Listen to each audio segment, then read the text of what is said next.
Ahead of a crucial meeting of EU leaders in Brussels tonight, Donald Tusk says he has no optimism that a Brexit deal will be reached. With negotiations at an impasse, the European Council president says UK Prime Minister Theresa May must bring concrete proposals to the table.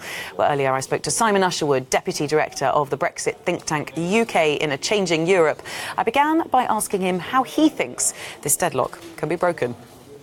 It's deadlock now. It's a deadlock that's been there for many months now, and I think that really reflects the difficulty of the situation. We're seeing some things coming through in recent days, in the past week, but nothing that works both for the EU and for the UK. And I think this is the real challenge, that whilst there might be some technical agreements that are possible between the two negotiating groups, the real difficulty at the moment seems to be what can be acceptable to the British Parliament, because they're going to have to approve this deal as well. And I think that was part of why we had the delays and the blockages over the weekend. Well, as you say, it's coming down now to sort of rhetoric, to this is a game of poker, a negotiating game, with Tusk calling on May to bring concrete proposals to the table. Is there a sense that May and the UK side are going into this summit tonight on the back foot? Not so much. I think part of the difficulty is that both sides think that the others are being a bit unreasonable. So both sides are saying you need to come forward with proposals. So the UK wants that from the EU want that from the UK, and we risk having the same situation that we saw in Salzburg last month, where everyone was waiting on everyone else, and it got slightly bad-tempered. And I think there was an awareness that that wasn't a very helpful situation. So really trying to make sure that there is an advance. But from what we know, the British government haven't got new proposals to table, which means that I think this meeting is likely to be very much a stock-taking exercise by the EU, trying to decide whether they want to have another meeting next month to try and move things on, or whether they want to put more effort into preparing for a no deal, and partly because they worry that a no deal might genuinely happen, but also to show the UK that they are prepared for the worst, and as far as they're concerned, the UK will suffer a lot more from not agreeing something. And just quickly, on the UK side, deep divisions, all this is sort of complicated by the fact that even on the UK negotiating side, there are people who perhaps voted Remain, people who voted Leave, and this ever-evolving question of the people's vote that still is calling for a second referendum. Is there do you have a sense that that could ever materialise?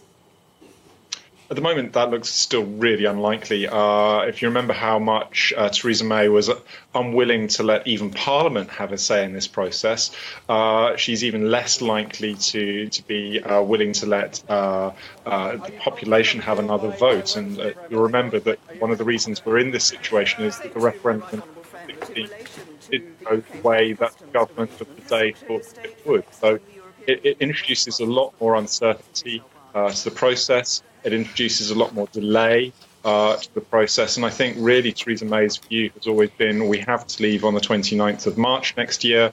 And if that means pushing through Parliament, then so be it. There will be no exceptions in the search for those responsible for the disappearance of journalist Jamal Khashoggi. That's the promise Saudi authorities have made to US Secretary of State Mike Pompeo. Pompeo flew into Ankara from Saudi Arabia a short time ago. He'll be meeting Turkish President Recep Tayyip Erdogan later today.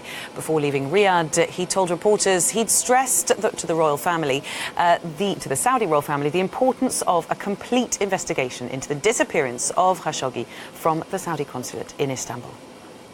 They were going to conduct a thorough, complete, transparent investigation. They made a commitment to hold anyone connected to any wrongdoing that may be found accountable for that, whether they are a senior officer or official. They promised accountability for each of those persons whom they determine as a result of their investigation deserves accountability, including a member of the royal family. They made no exceptions to who they would hold accountable. They were very clear. They understand the importance of this issue. They're determined to get to the bottom of it, and that they will conduct the report, and we'll all get a chance to see it. US Secretary of State Mike Pompeo there. Well, Turkish officials, meanwhile, have been searching the consulate where Khashoggi was last seen 15 days ago. They say they will reveal their evidence on what happened to him within a matter of days. NBC's chief correspondent Bill Neely gives us the latest on the investigation in Istanbul. Turkish police sealing off the home of a top Saudi diplomat and searching for a second night for clues to a suspected murder.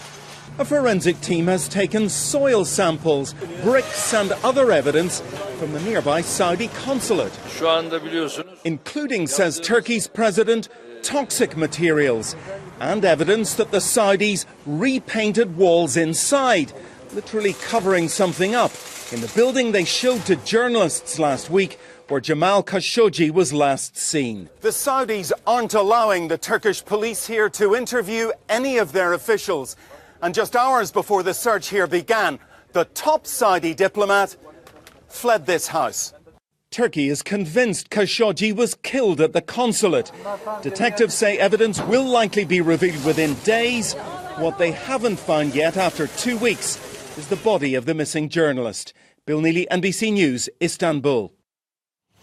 Well, to have a look at these new developments, I'm joined now by journalist Christina Jovanovski. She's outside the Saudi consulate in Istanbul for us. Good morning, Christina.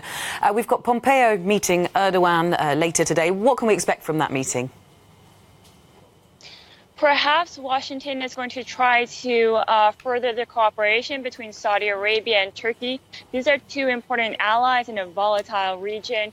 Turkey is an important NATO member state. It provides a major military contribution to the military alliance. Saudi Arabia, of course, provides a lot of oil to the U.S., as well as a lot of money in terms of arms deals, as the U.S. President Donald Trump has brought up.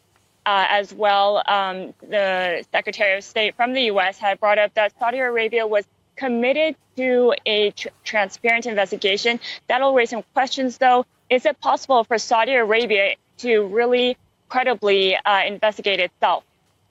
And before all of this, we've seen President Erdogan publicly commenting on the investigation. What can we make of that? Perhaps this is a strategy to increase pressure on Saudi Arabia and Washington. Analysts had told me earlier when there was these leaks from the investigation, it was a strategy to get Saudi Arabia and the U.S. to react more quickly or more harshly to these developments, to this disappearance. So Erdogan might feel like he's in a sensitive position here. We saw U.S. President Donald Trump had given some positive remarks to the Saudi leadership, saying that they were being presumed guilty before the facts were known. That could concern Turkey. Would the U.S. be prioritizing its relationship with an important Middle East ally over Turkey? Canada has officially legalised the recreational use of cannabis, making it the second and largest country in the world to do so. Queues formed in the province of Newfoundland at midnight, where the first sales of legal marijuana have taken place. Canadians will now be able to legally buy up to 30 grams of cannabis for personal use. Supporters have argued that it would cut some €4 billion worth of black market profits, but there will be strict regulations on where and how pot can be consumed. Well, earlier I spoke to Dana Larson, a cannabis rights campaigner and the owner of a medical marijuana shop in Vancouver. I started by asking him why he won't be applying for a government licence to sell recreational marijuana. Problems with this legalization is it's only accounting for dried buds. So extracts and edibles and capsules and medicinal products like that aren't going to be available for at least a year or maybe longer. So I'm not going to be transitioning into the legal market, but many people are, and I wish them luck.